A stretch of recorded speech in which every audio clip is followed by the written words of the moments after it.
বরা স্বরূপ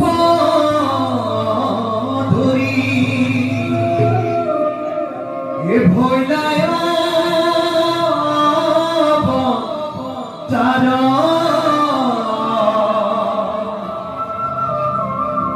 মনোবাঞ্ছা পূর্ণ করা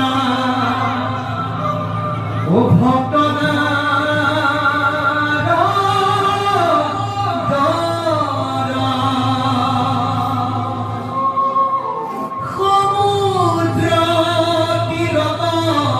গয়া ও করয় প্রমেহ